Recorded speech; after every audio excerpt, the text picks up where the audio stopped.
सभी को नमः शिवाय। आज हमारा जो टॉपिक है वो टॉपिक है मेडिटेशन, हीलिंग और ध्यान। एक ही है। मेडिटेशन मतलब ध्यान, ध्यान मतलब साधना, साधना मतलब किसको? खुद को साधना। जब हम जीवन में बहुत परेशान होते हैं, हमारे जीवन में बहुत सारी समस्याएं आती है, तो हम भटकते हैं। कहाँ भटकते हैं? कभी किसी बाबा के पास, किसी ज्योतिष के पास, कहीं और, न जाने कहाँ हम भटकते रहते हैं अपनी समस्या का समाधान पाने के लिए। परंतु एक चीज याद रखना, बहुत सरल शब्दों में बताना चाहूंगा, everything is inside. Everything is inside, सब कुछ अंदर है, बाहर कुछ भी नहीं है। अब कैसे अंदर है? हमारे जो अ, हमारे जो ग्रंथ हैं, जो सनातन धर्म में गीता है, भगवत गीता है, रामायण है, सब कुछ उसमें लिखा हुआ है, वर्णन है। हमारे बड़े से बड़े ऋषि मुनियों ने बताया कि सब कुछ इनसाइड है। अब एक छोटा सा इनसाइड वाला ना एग्जांपल देता हूँ। आप लोगों ने देखा होगा, एक बहुत पहले एक सीरियल आता था कृष्णा करके। आप लोगों ने देखा होगा कि एक कृष्णा करके सीरियल आता था, ठीक है? उसमें जब भगवान बहुत छोटे रहते हैं और वो मिट्टी खा लेते हैं। किसी ने देखा होगा या नहीं देखा मुझे नहीं पता, परंतु सभी ने लगभग लगभग मुझे लगता है कि सभी ने देखा होगा कि भगवान बहुत छोटे होते हैं और मिट्टी खा लेते हैं। और यशोदा माँ कहती है कि लल्ला तुमने मिट्टी खाई है। तो कृष्ण जी बोलते हैं कि नहीं, मैंने मिट्टी खाई ही नहीं है। तो बोले नहीं, तुम झूठ बोल रहे हो। तो बोले नहीं, मैंने खाई ही नहीं है। तो वो बोलते चल मुंह खोल। तो जैसे ही भगवान अपना मुख खोलते हैं, उसमें पूरी सृष्टि, मतलब पूरा आकाश गंगा, पूरा यूनिवर्स उनके मुंह में दिखने लगता है। और जैसे ही उनके मुख में पूरा यूनिवर्स दिखता है और वो मूर्छित होकर गिर जाती है। ये वाला आप लोगों ने, कितने लोगों ने देखा है? किसने देखा है? अनम्यूट कर रहा हूँ, बताइए किसने देखा है? हाँ जी हाँ सर। गुरुजी देखा है। जी गुरुजी देखा है। सर हमने भी सर देखा देखा है। है। विश्व ब्रह्मांड देखा सर यस सर देखा है, देखा है। देखा सर। चलिए सभी, हाँ, जिन्होंने नहीं देखा है ना, तो वो क्या करना, यूट्यूब में सर्च कर लेना, तो आपको दिख जाएगा। अब वहां पर एक छोटा सा आपको एग्जाम्पल देता हूं कि वो ऐसी लीला उन्होंने क्यों करी। यहाँ पर एक लॉजिक आता है ना कि भगवान ने ये लीला क्यों करी।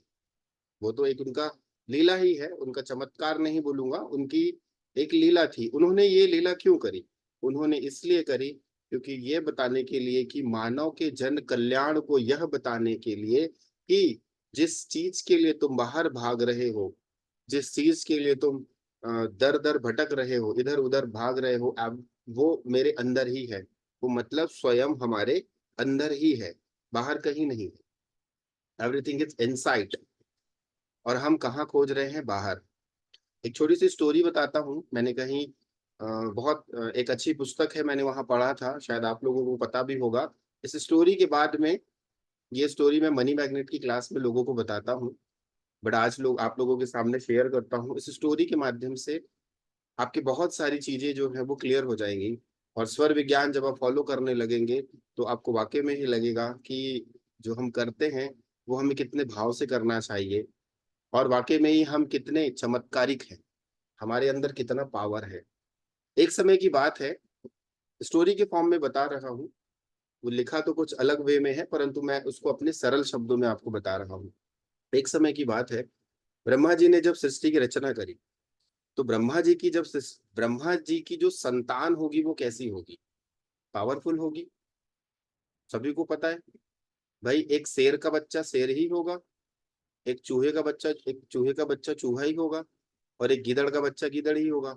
तो अब आप ये सोचिए कि ब्रह्मा जी की जो संतान होगी, वो ब्रह्मा जी जितनी ही पावरफुल होगी। तो ब्रह्मा जी ने जब सृष्टि की रचना करी, स्टोरी को सुनिएगा फिर समझ में आएगा। ब्रह्मा जी ने जब सृष्टि की रचना करी, तो सारे के सारे जो मानव थे, ब्रह्मा जी जितने पावरफुल थे, बहुत पावर, इतना पावर की पूछो मत। परंतु मानव के पास ब्रह्मा जी ने एक चीज दिया, देख लेना, हर जानवर के पास अपनी आत्मरक्षा करने के लिए कुछ ना कुछ टूल दिया है उन्होंने। एक सांप को जहर दिया है, गाय को सींग दी है, बिच्छू को डंक दिया है, चींटी को काटने के लिए दिया है, परंतु मानव को कुछ नहीं दिया। मानव को एक बहुत खतरनाक चीज दे दी, क्या? दिमाग। उन्होंने मानव को एक चीज दे दी, क्या दे दी? दिमाग। तो मानव उस बुद्धि का प्रयोग करके पूरी सृष्टि की मतलब संरचना को ही बिगाड़ रहा था। क्योंकि देखिए, ब्रह्मा जी की संतान है तो पावरफुल होंगे, तो सबके सब पावरफुल थे, तो एक दूसरे को मारने काटने लगे। सारे देवता देखने लगे कि अरे ये क्या हो गया, ब्रह्मा जी के पास मतलब एक दूसरे को मार रहे हैं, पीट रहे हैं, सृष्टि का संहार कर रहे हैं। फिर सारे के सारे देवता ब्रह्मा जी के पास गए और ब्रह्मा जी से प्रार्थना करी कि हे ब्रह्मा जी, ये जितने मानव हैं ये पूरी सृष्टि का संहार कर रहे हैं, कुछ तो करना पड़ेगा। ब्रह्मा जी बोले देखो, मेरा काम जो है वो उत्पत्ति करने का है, मेरे को सृष्टि की रचना करने आता है। अब पालन करने का जो काम है वो है विष्णु जी का। तो बोले विष्णु जी के पास चलते हैं। तो सारे के सारे देवता विष्णु जी के पास गए। तो जो विष्णु जी के पास गए, विष्णु जी को पूरी बात बताई गई कि ऐसा ऐसा है पूरा मामला। तो विष्णु जी ने बोला कि भाई मेरा काम है पालन करता, मैं पालन करता हूँ। ठीक है, तो संहार करने का काम जो है, दुखों को हरने का काम, दुखों को काटने का काम, कष्टों को संहार करने का काम शिव जी का है। तो इसका भी आंसर मेरे को नहीं पता है कि क्या करना है, तो चलो शिव जी के पास चलते हैं। तो सारे के सारे देवता, ब्रह्मा जी, विष्णु जी और सारे के सारे देवता शिव जी के पास गए। तो शिव जी के पास गए गए उन्होंने पूरी बातें रखी कि ऐसा ऐसा ब्रह्मा जी ने सृष्टि की रचना करी, सारे के सारे मानव सृष्टि का सर्वनाश कर रहे हैं, क्या करें? तो शिव जी ने कहा कि आप लोग बताइए कि क्या करना चाहिए, इनकी जो शक्ति है इस शक्ति का क्या करें? तो किसी देवता ने कहा कि इनकी जो शक्ति है उसको छीन करके हम आसमान में छुपा देते हैं। तो शिव जी ने कहा नहीं, मानो इतना चतुर है कि वो आसमान में भी सीढ़ी लगा के चला जाएगा, जैसे आज हम चांद पे चले गए, पता चल जाएगा। तो बोले नहीं, ये तो प्रस्ताव खारिज है। फिर किसी देवता ने कहा कि काम करते हैं, इस मानव के अंदर जो शक्ति है उस शक्ति को हम समुद्र की गहराइयों में छुपा देते हैं। तो फिर भगवान ने कहा कि नहीं, मानव को अगर पता चल गया तो वो समुद्र की गहराई में जाके वहां से खींच के ले आएगा। तो बोले दुनिया में ऐसी कौन सी जगह है जो मानव की इस शक्ति को छुपाया जाए? बहुत विचार करने के बाद सारे देवता मंथन के, तो भगवान शिव ने एक बात बोली कि क्यों ना ऐसा किया जाए, मानव की शक्ति मानव के भीतर ही छुपा दो। समझना, ये पॉइंट समझना, मानव की शक्ति मानव के भीतर ही छुपा दो और वो हमेशा बाहर खोजता रहेगा। और आज हम वही कर रहे हैं। हम सब लोग किसकी संतान है? कई अज्ञानी होंगे तो वो बोलेंगे हम तो मम्मी पापा की संतान है, पर थोड़ा उस लेवल से ऊपर उठ जाना तो रियल में हम एक डिवाइन सोल हैं, और हमारी जो उत्पत्ति हुई है वो है आत्मा और परमात्मा। और वहां पर कहीं ना कहीं जो रचयिता है वो है ब्रह्मा जी। हम सब लोग हम सारे के सारे ब्रह्मा है, हम सारे के सारे ब्रह्मा है। आप बोलोगे सर ऐसे कैसे बोल रहे हो ब्रह्मा है? हमने भी अपना 5,000 स्क्वायर फीट का एक सृष्टि की रचना करी। 5,000 स्क्वायर फीट सृष्टि की रचना मतलब आप जिस घर में रहते हैं वो घर आपका है कि पड़ोसी का है? कई लोग बोलेंगे सर रेंट का है, उसको अभी हटा दो। बट जब आपके घर में कोई मेहमान आता है, ये थोड़ी ना बोलते कि हम रेंट के घर में रहते हैं, आओ आओ आपका स्वागत है। हम क्या कहते हैं, ये मेरा घर है, भले वो रेंट का है तो क्या हो गया। तो जब आप 2,000 स्क्वायर फीट का अगर मान लो आपका घर है, तो आपने अपने घर की वो घर आपका सृष्टि है, वो घर आपका सृष्टि है ना कि नहीं? वो 2,000 स्क्वायर फीट में जो आप रह रहे हो, तो वो घर आपका सृष्टि है। तो उस घर में कहाँ किचन होना चाहिए, कहाँ टॉयलेट होना चाहिए, कहाँ पे दीवारों में कलर होना चाहिए, कहाँ पे क्या चीज लगानी चाहिए, कर्टन्स कैसे लगाने चाहिए, बेडशीट कैसा बिछाना चाहिए, उस सृष्टि की रचना आप करते हो या आपका पड़ोसी करता है? आप स्वयं करते हैं। तो आप भी ब्रह्मा जी के जैसे ही हो गए। पहला पॉइंट मैं देखो लॉजिकली बता रहा हूँ, बहुत ध्यान से समझना। तो आपने अपने घर की रचना करी, मतलब आप भी एक प्रकार से ब्रह्मा जी हो गए। उसके बाद जब व्यक्ति की शादी होती है, फिर उसके बच्चे होते हैं, तो वो भी तो उत्पत्ति करता है। उसके भी तो बच्चे होते हैं, वो भी उसने भी उत्पत्ति करी। तो ब्रह्मा जी का काम क्या है? उत्पत्ति करने का। ठीक है, तो आप जिस घर में रहते हैं आप एक प्रकार से स्वयं ब्रह्मा जी हैं। और ऐसा शास्त्रों में कहा जाता है, शिवोहम और अहम ब्रह्मास्मि। अहम ब्रह्मास्मि का मतलब ही यह है कि मैं ही पर ब्रह्म हूँ, मेरे अंदर ही ब्रह्मा जी की सृष्टि, मेरे अंदर ही मैं ही रचयिता हूँ। तो रचयिता आप क्या हैं? आप अपने घर की रचयिता हैं। आप अपने अपने घर की बात कर रहा हूं मैं, अड़ोसी पड़ोसी की बात नहीं कर रहा। आप अपने घर के रचयिता हैं। आप अपने घर में जो चीजों को करते हैं आप उनकी संरचना करते हैं, सृजन करते हैं, सोचते हैं कि कौन सी चीज खरीद के लाके मैं घर में लगाऊं जिससे मेरा घर सुंदर लगे। सही है या गलत है? अब इसी जगह पे मान लीजिए, अब यहाँ पे दूसरे पहलू में बात करता हूँ। मान लीजिए कोई व्यक्ति आपके घर पे आया और वो घर के अंदर एंटर किया और वो व्यक्ति आपके घर में सिर्फ और सिर्फ निंदा कर रहा है।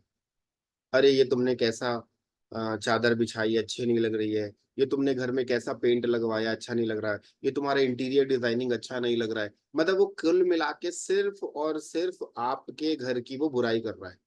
तो क्या आप उसको चाय नाश्ता करा के भेजोगे? पानी भी नहीं पूछोगे? सही कह रहा हूँ या गलत कह रहा हूँ? पानी भी पूछोगे? ले भाई तूने मेरे घर के बारे में इतनी अच्छी अच्छी बातें बोली, ले चाय भी पी ले, पकौड़े भी खा ले। आप क्या करोगे कि कितनी जल्दी हो सके मेरे घर से बाहर भाग, क्योंकि वो आपके घर की निंदा कर रहा है। अब उसी जगह में कोई दूसरा व्यक्ति आपके घर पे आया और वो कह रहा है, अरे वाह कितना खूबसूरत घर आपने बनाया। आपके घर में, घर के अंदर घुसते ही एक पॉजिटिव वातावरण आने लगा। किचन का जो प्लेटफॉर्म आपने बहुत अच्छा बनाया है। आपका ये जो डाइनिंग है बहुत अच्छा है। आपके घर में जो ये सोफा रखा है वाकई में ही मजेदार है। आपने ये पेंटिंग कितनी खूबसूरत लगाई है। मैं भी कभी अपना घर बनाऊंगा या कभी मुझे भी मौका मिला तो बिल्कुल मैं ऐसा ही बनाऊंगा। तो उस समय आप उस व्यक्ति को चाय नाश्ता पकौड़ा खिला के भेजोगे कि खाना खिला के भेजोगे, कि ऐसे ही बिना पानी के भेज दोगे? दोनों दोनों में फर्क देख लो। जब आप, यहाँ पे एक बहुत बड़ी बात बता रहा हूँ। पहली बात मैंने बताई कि अहम ब्रह्मास्मि, एवरीथिंग इज इनसाइड, सब कुछ हमारे अंदर है। और दूसरा पहलू यह है कि जब आप इस सृष्टि की तारीफ करते हो तो सृष्टि आपको और देती है। और जब आप सृष्टि की निंदा करते हो तो सृष्टि क्या करती है, जो है वो भी खींच लेती है। किस प्रकार? जिस प्रकार एक व्यक्ति आपके घर में आके निंदा करता है तो आप उसको क्या कहते हो कि भैया पानी पी ले, चाय पी ले, अब जल्दी से जल्दी निकल ले, यही कहते हैं। और वही व्यक्ति जब आपके घर की तारीफ करता है तो आप क्या कहते हो, थोड़ी देर और बैठो ना, और बैठो, अच्छा लग रहा है। और हम उसको जाने के लिए, हम वो जाने को करता है तो हम उसको बिठाने को करते हैं कि नहीं नहीं रुको, थोड़ा और बात कर लेते हैं, थोड़ा अच्छा लग रहा है। दोनों में फर्क समझ में आ रहा है? यही हम करते हैं अपने जीवन में, और यही हमारे जीवन की सच्चाई है। इसे हम भूले बैठे हैं। Everything is inside. अब इस जगह पे जब समस्या आती है तो हम भागते हैं कहाँ? कभी इसके पास, कभी उसके पास, कभी उसके पास। तो जब आप भागोगे तो जीवन भर भागते रहोगे। आपने एक कहावत सुनी होगी मृग की, कस्तूरी मृग की। कस्तूरी मृग की कहानी आपने सुनी होगी। कस्तूरी की जो मृग मृग की जो खुशबू है वो उसके नाभि में होती है। और वो उस खुशबू को खोजने के लिए पूरा जंगल गोल गोल गोल गोल घूमती है। और वो मर जाती है अंत में। उसको पता भी नहीं चलता है कि जिस खुशबू के लिए वो जंगल में घूम रही थी वो उसकी नाभि में ही है। वैसे ही आपके साथ भी चीजें हैं। आप ना दुनिया भर के परपंच कर रहे हो, कभी कुछ कभी कुछ कभी कुछ, और भागे जा रहे हो, भागे जा रहे हो, भागे जा रहे हो, भागे जा रहे हो। और रियलिटी में अपने अंदर कभी झांक के नहीं देख रहे। तो स्वर विज्ञान में अभी तक जितने लोग मुझसे जुड़े हैं या जुड़ते चले जा रहे हैं, वो अपने आप को 10% पहचानने लगे हैं कि रियलिटी में मेरे अंदर क्या शक्ति है, रियलिटी में स्वर काम कैसे करता है। और अभी मैं फीडबैक किसी का नहीं लूंगा, क्योंकि फीडबैक लेने लगूंगा तो क्लास ऐसी खत्म हो जाएगी आज, क्योंकि लोगों के इतने अच्छे अच्छे पॉजिटिव रिजल्ट आ रहे हैं। अब उस जगह में आप देखो, क्या उसने कोई मंत्र जाप किया? क्या उसने कोई बहुत बड़ा हवन का अनुष्ठान किया? क्या उसने कोई बहुत बड़ी चीज करी जो असंभव थी? बिल्कुल नहीं। संभव चीज को भी उसने संभव बनाया। सरल से उपाय, स्वर के हिसाब से काम किए और अपने जीवन में परिणाम देखे। तो 10% आपने अभी तक फ्री की क्लासेस में आपने 10 से 20% अपने अंदर झांकना सीख गए। और अगर यही क्रम चलता रहा तो आने वाले कुछ महीनों, कुछ सालों में, महीनों में तो नहीं बोलूंगा, कुछ सालों में आप स्वयं अपने अंदर झांकने लगोगे और उसके बाद आप ये बोलोगे कि जो मैं सोचता हूँ वो हो जाता है। हवा में बात नहीं कर रहा। जो व्यक्ति स्वर विज्ञान से रिजल्ट ले रहा है ना, उसको यही लगता है कि यार मैंने सोचा 4 दिन में मेरा काम हो गया। स्वर इतना पावरफुल है। ये स्टोरी जो मैंने आपको बताई, इस स्टोरी से क्या समझ में आया? कुछ सीखने को मिला, कुछ समझने को समझ आई बात, कि बस अच्छा रही क्या बात है सर, आपने तो स्टोरी बहुत अच्छी बताई मगर पल्ले तो कुछ नहीं पड़ी। कुछ समझ में आया स्टोरी से? ये जीवन का सार है। ठीक है। तो दो चीजें अपने जीवन में हमेशा याद रखना कि अहम ब्रह्मास्मि। अगर आप अपनी लाइफ में किसी समस्या में पड़े हो, समझना इस बात को, अगर आप अपनी लाइफ में कोई समस्या में पड़े हो तो समस्या किसने क्रिएट करी? आपने क्रिएट करी या भगवान आके क्रिएट कर दिया? खुद हमने स्वयं से। कई लोग कहते हैं ना सर मेरे ऊपर 50 लाख का लोन है, तो भगवान आके लोन देकर गया था क्या? भगवान बोला था कि बेटा लोन ले ले?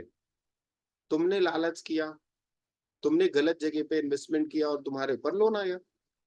कई लोग ऐसा कहते हैं कि सर मेरे रिश्ते खराब हो रहे हैं, मैं क्या बताऊं। तो पहले अपने आप को जरा झांक तो लो कि रिश्ते क्यों खराब हो रहे हैं। आपकी वाणी में इतनी मधुरता नहीं है कि सामने वाला व्यक्ति उससे आपसे प्रेम करे।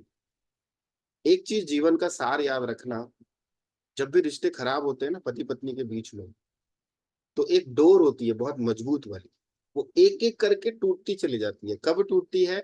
जब हमारा कम्युनिकेशन का गैप होता है, जब हम सामने वाले व्यक्ति को डोमिनेट करते हैं again and again, again and again, again and again. एक समय के बाद सामने वाला व्यक्ति इतना ज्यादा फ्रस्ट्रेशन में आ जाता है और वो क्या कहता है, अब चूल्हे में जाओ।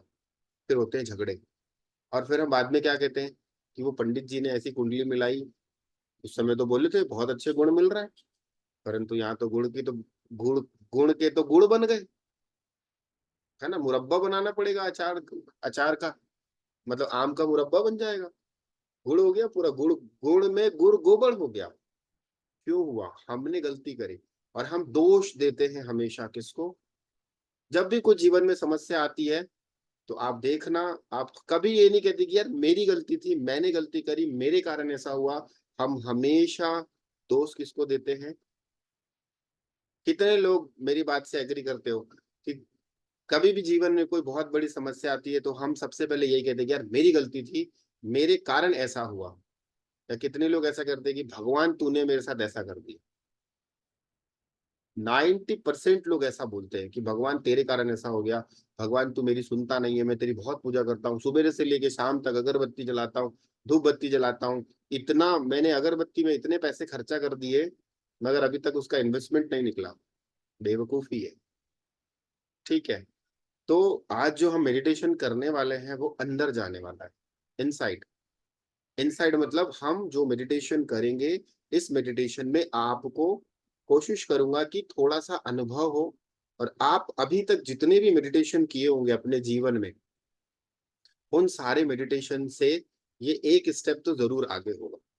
क्योंकि यहाँ पर हम स्वर के माध्यम से मेडिटेशन करेंगे, स्वर के माध्यम से हम अपनी चेतना को एकाकार करेंगे और स्वर के माध्यम से ही हम अपने जीवन में ट्रांसफॉर्म लेके आएंगे। ये मेडिटेशन जो होगा, इस मेडिटेशन को हम यूट्यूब में भी डाल देंगे। इस मेडिटेशन को आप अगेन एंड अगेन बार बार करना अपने जीवन में। बहुत हैवी वाला मेडिटेशन मैं नहीं कराऊंगा क्योंकि फ्री क्लासेस है, तो बहुत हैवी वाला करा दूंगा तो कई लोग डाइजेस्ट भी नहीं कर पाएंगे। तो उतना कराऊंगा जिससे आप कभी भी जीवन में परेशान हो, बहुत ज्यादा फ्रस्ट्रेशन में हो, कुछ समझ में नहीं आ रहा है, आप चुपचाप इस मेडिटेशन को लगा के सुन लेना। 20 मिनट के बाद, 15 मिनट के बाद आप देखोगे कि आपकी समस्या का हल तो हो सकता है मिले या ना मिले, परंतु दिमाग शांत जरूर हो जाए। मन और आपका शरीर दोनों के दोनों बैलेंस हो जाएंगे। बाकी बाकी कोई कुछ भी हो जाए, बाकी कुछ हो ना हो, परंतु दिमाग अगर शांत है तो सब कुछ शांत है। और जीवन में एक चीज याद रख लेना, मैं पेड क्लासेस में ये चीजें बताता हूं, आज आप लोगों को बता देता हूं। इंसान 3 तरीके से बीमार होता है, 3 तरीके से बीमार होता है। आपको लग रहा होगा सर दो तो सुने थे, तीसरा कैसे जन्म ले लिया? तो ध्यान से समझना, इंसान 3 तरीके से बीमार कैसे होता है। पहला, इंसान बीमार होता है शारीरिक रूप से, उसके शरीर में शारीरिक रूप से बीमार होना, उसके शरीर में किसी प्रकार का कोई कष्ट है या बीमारी है, वो शारीरिक रूप से बीमार है। दूसरी जो बीमारी होती है हम कहते हैं मानसिक रूप से बीमार। और तीसरी जो बीमारी होती है वो होती है आर्थिक रूप से बीमार।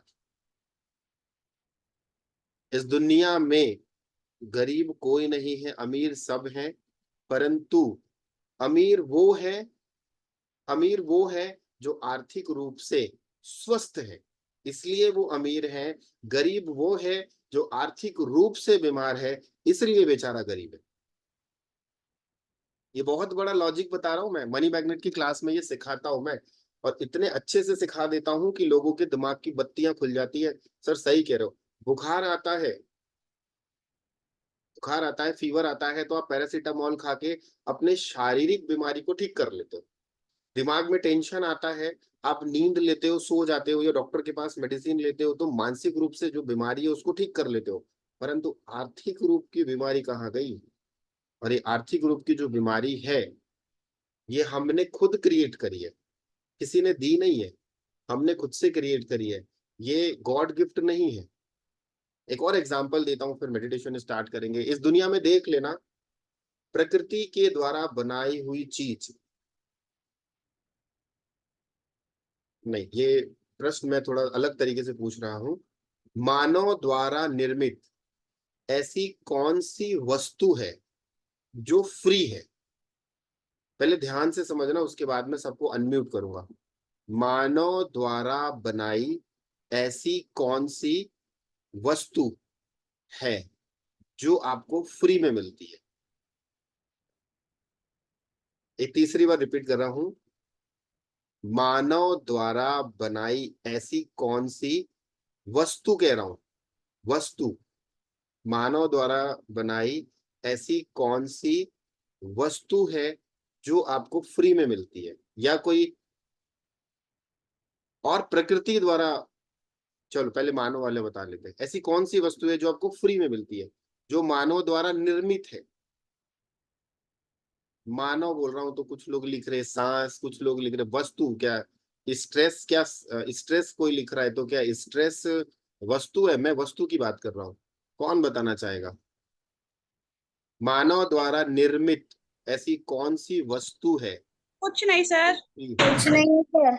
कुछ नहीं है सर, और प्राकृतिक द्वारा बनाई हुई सारी वस्तुएं फ्री हैं। सर देखो, जो मेरी सलाह मनी मैग्नेट की क्लास कुछ के भी नहीं है स्टूडेंट्स सर, होंगे ना, वो कुछ तो भी खुद नहीं खुद के है। बता देंगे, और जो नए लोग हैं उनको एडवाइस बता देंगे। देना।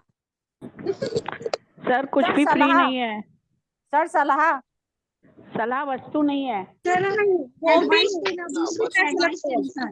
हाँ, एडवाइस मतलब एडवाइस जो होती है वो तो फ्री में देते हैं, तो फ्री में एडवाइस वस्तु है क्या? हाँ, हाँ? कुछ भी नहीं है। सर संतान संतान कोई वस्तु है? संतान वस्तु कहाँ से हो गया? वस्तु नहीं है। सर वस्तु कुछ भी नहीं है। देती है। संतान संतान वस्तु नहीं है मैडम, जो भी कह रहे हैं संतान वो वस्तु नहीं है, कैसे बात कर रहे हैं?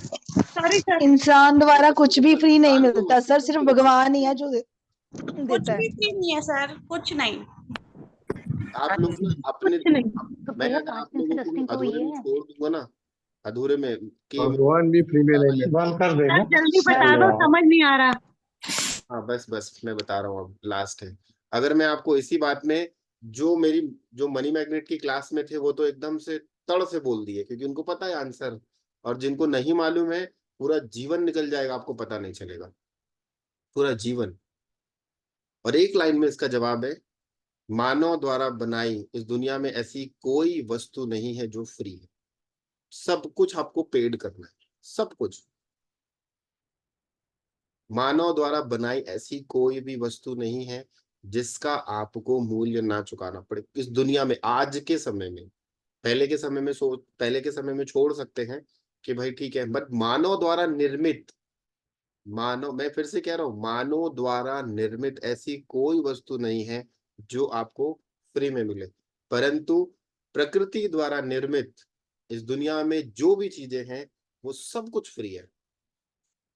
प्रकृति द्वारा निर्मित इस दुनिया में जो भी चीजें हैं वो सब कुछ फ्री है। अब वो कैसे फ्री है? अनाज, वो तो बात अलग है कि हम खरीद के खाते हैं, परंतु प्रकृति से मिलता है वो फ्री है। फल, या फिर लॉजिक मत लगाना कोई, सर फल तो खरीद के खाते हैं, परंतु मिलता तो फ्री है ना। अब वो बात अलग है, अगर आपके घर में आम का पेड़ है तो फ्री में तोड़ के खाओगे, नहीं है तो फिर खरीद के खाओगे। तो प्रकृति में, चलो ये सब चीजें लॉजिकली आ जाती है। मानो प्रकृति ने आपको ये शरीर दिया, इसका पैसा लिया क्या शरीर ने? शरीर का सबसे पहली चीज तो ये है कि प्रकृति ने आपको ये खूबसूरत सा शरीर दिया, प्रकृति ने आपसे 1 रुपए चार्ज नहीं किया। दूसरा, प्रकृति ने आपको सांसें दी जीने के लिए, क्या आप इसका पैसा देते हो? नहीं देते। प्रकृति ने आपको जमीन दी, वो बात अलग है कि जमीन का हम आज पैसा देते, परंतु प्रकृति के लिए तो वो फ्री है ना। अब आप ऐसी जगह में रहना चाहते हो जहां पर 50,000 मतलब 50 करोड़ रुपए का या 50 लाख का मकान हो, आप थोड़ा आउटर में चले जाओ, 5 लाख में भी आपको क्या बोलते बहुत बड़ा अच्छा घर मिल जाएगा, परंतु हम रहना वहीं चाहते हैं जहाँ पे भीड़ है। तो इस दुनिया में प्रकृति ने जो भी चीजें दी, और इस प्रकृति में सब कुछ पर्याप्त से ज्यादा है। पानी पर्याप्त से ज्यादा है, भोजन पर्याप्त से ज्यादा है, हवा पर्याप्त से ज्यादा है, जमीन पर्याप्त से ज्यादा है। तो पैसा ही कम क्यों है? ऐसा हो ही नहीं सकता। पैसा कम नहीं है, पैसा भी पर्याप्त से ज्यादा है, परंतु परंतु हम मानसिक रूप से, आर्थिक रूप से बीमार हैं, इसीलिए हमारे पास पैसे की कमी है। और जिस दिन व्यक्ति आर्थिक रूप से स्वस्थ हो गया ना, उस दिन उसके पास कभी पैसे की कमी हो ही नहीं सकती। जिस प्रकार एक बीमार व्यक्ति शारीरिक रूप से स्वस्थ हो जाता है और वो बहुत अच्छे से काम करता है, मानसिक रोगी स्वस्थ हो जाता है तो वो सोचने समझने की क्षमता उसके अंदर आ जाती है, वो स्वस्थ रहता है। उसी प्रकार इस दुनिया में अगर आप आर्थिक रूप से स्वस्थ हो गए, मैं आर्थिक रूप से बीमार, अगर आप अमीर हो तो आर्थिक रूप से आप स्वस्थ हो, अगर आप के पास पैसे की प्रचुरता कम है, पैसा कम है, तो आप आर्थिक रूप से अपने आप को बीमार ही समझना। और आर्थिक रूप से बीमार मतलब बहुत सारी चीजें थी। तो ठीक है, आज का थोड़ा सा एक पार्ट था, लेक्चर का पार्ट था, मैंने कहा आप लोगों को थोड़ा सिखा दूं। फिर अब फाइनली स्टार्ट करते हैं मेडिटेशन। ठीक है।